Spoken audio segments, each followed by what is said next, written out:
What is going on, guys? Welcome back to BlackTideTV and the very first Call of Duty Modern Warfare beta video. I have a few videos lined up for the week following the PlayStation 4 open beta, so between the PlayStation 4 open beta and the crossplay beta the weekend following, keep an eye out on the channel for a number of videos being posted, including this one. I don't think I'll be posting a full review type video. That's kind of overdone on YouTube, and to be honest, a lot of the reviews that I have been seeing have been rubbing me the wrong way.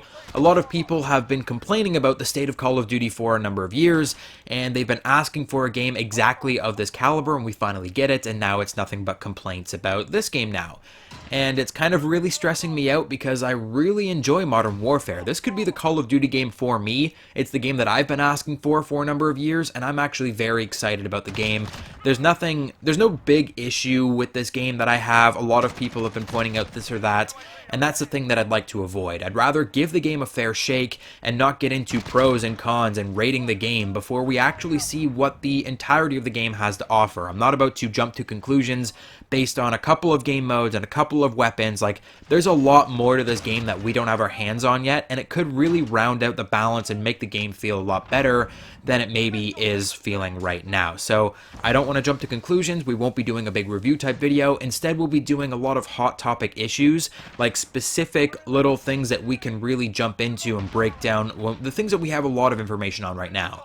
So for example, in today's video, I'd like to focus on some unnecessary changes that have been made to the Call of Duty formula, and these aren't even necessarily things that affect the game on a gameplay side of things. These are sort of really small, kind of insignificant changes where it's like, why was this changed, and can we have it back to normal, please? So for example, the thumbnail of today's video actually showcases all three of the major insignificant sort of unnecessary changes that have been made that I think would be better if they were reverted. And if we have time towards the end of the video, I'll also tack on a couple weapon class based things that would probably do the game a lot better if they were changed. But to get started, let's take a look at that thumbnail once again, because it does actually show all three issues that I'd like to talk about today in a single screenshot.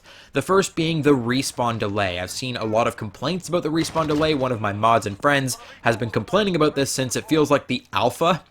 We've got a much more battlefieldy respawn delay in Call of Duty Modern Warfare than we've ever had in a Call of Duty game. When a player dies in Modern Warfare, they are forced into what I can only describe as a bird's eye view of the battlefield, sort of a top-down tactical image of what is happening around them.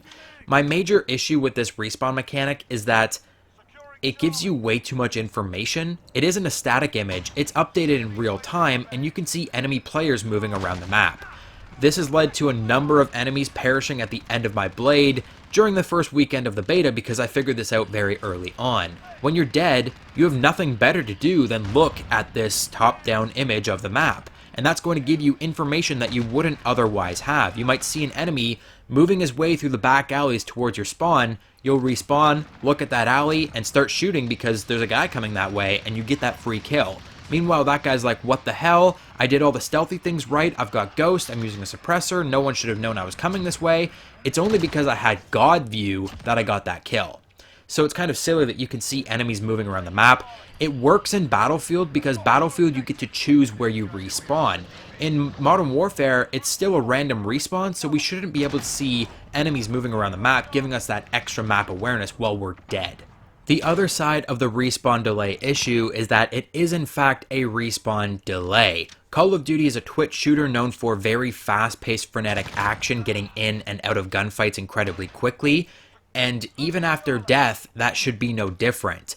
Even waiting 2 or 3 seconds for the bird's eye view map to zoom in and zoom out before you respawn, that adds up, and it takes a lot of time out of the gameplay, especially when you're so used to being able to respawn immediately after death.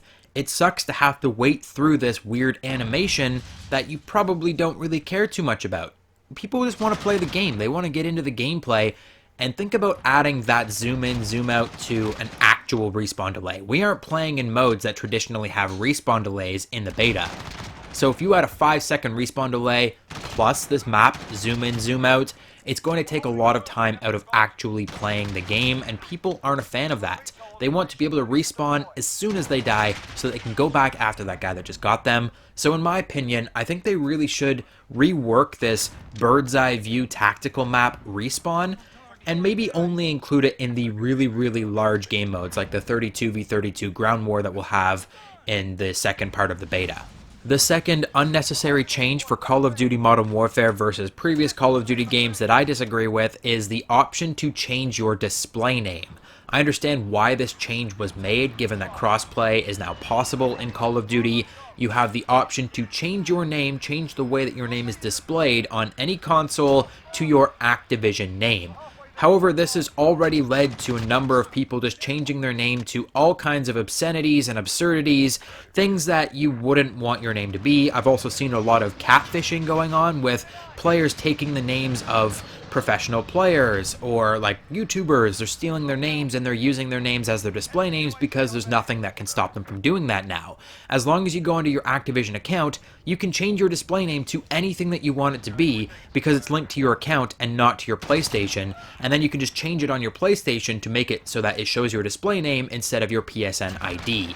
There's really no hard limit as to what you can make your name now, and that could potentially lead to legal ramifications on the part of Activision and Infinity Ward. I don't want to see Call of Duty Modern Warfare tied up in a bunch of legal cases regarding identity theft and discrimination, because of what a few players may have changed their name to because they thought it was funny. It's a really slippery slope when you give players the authority to change their name with no real consequences. I understand why they gave us this ability to change our name and to use our Activision display name instead of our PSN ID because of the crossplay. It's easier to find players using one specific ID that links all of their accounts, their PlayStation, their Xbox, their PC, but there's got to be a better way to give us that compatibility without giving us the option of changing our name, because I think everyone should be restricted to the name that they chose when they signed up for PlayStation or Xbox or whatever it is, Steam that you play on, Battle.net, I don't know, PC. Like, you should be stuck with the name that you chose because those names were vetted. Those names, like, they look at those names and they make sure that those names aren't taken by anybody else. They make sure that they aren't discriminatory for the most part. Those are safe names, and those are the names that should be showing in the game, not names like Boobies and Hitler. I've seen those both. Like, they're funny, sure, but funny only goes so far when we're talking about this sort of issue. Here's a safer alternative option for linking up with your crossplay friends with their Activision ID. Rather than giving everyone an Activision display name, give everyone an Activision ID number, like a phone number or a social security, and when you go to find your friends, you put in that one-time code to add them to your friends list, and then once they're on your friends list, they appear in-game with whatever ID they've chosen to display. So for example, I'm on PlayStation, my display ID would be my PlayStation ID. Even if I'm playing on Xbox or against PC players in the crossplay lobbies, it should still show me as BlackTide15 because that is my PSN ID, not whatever name I want, because that can lead to some really toxic behavior in the community, as it already has. The final minor insignificant issue of the thumbnail in today's video is of course the incomplete scoreboard. Previous Call of Duty games have attempted to restrict the amount of data that we've seen in-game before. I somewhat understand why they do it. Certain players can get really hung up on their kill-death ratio and stop playing objectively and leave the game preemptively and generally just all around be really shitty, useless players. So it sucks that the only way they have to combat that is to not show us our deaths in the in-game scoreboard. I'd rather just have them show us all of the information because they are tracking all of the information.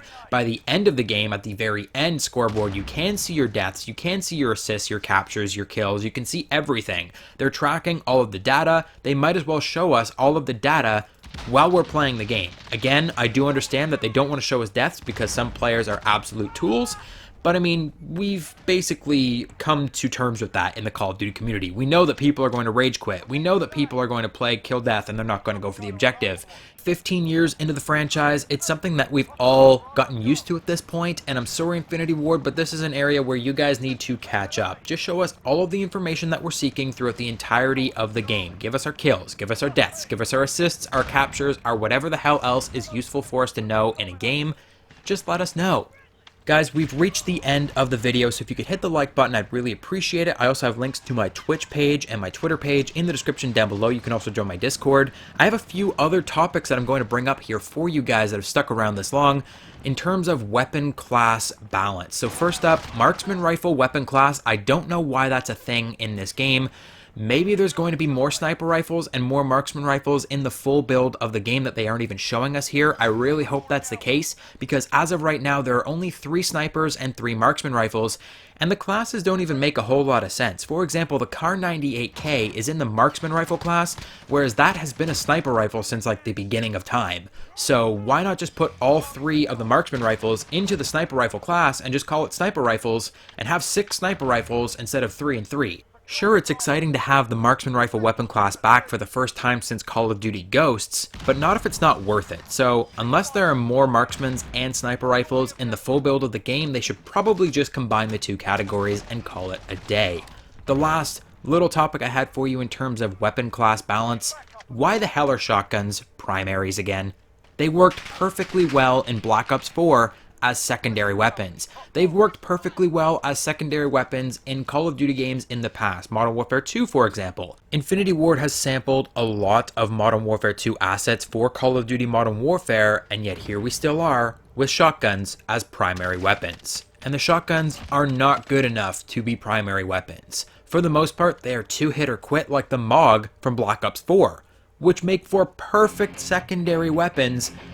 I don't know why we have to keep going back and forth on this primary-secondary thing. Shotguns should be secondary weapons, end of discussion. I hope you enjoyed the video, guys. Hit the like button if you did. Don't forget to subscribe and check out all of my links in the description down below. Thank you so much for watching, and I'll catch you guys on the next one.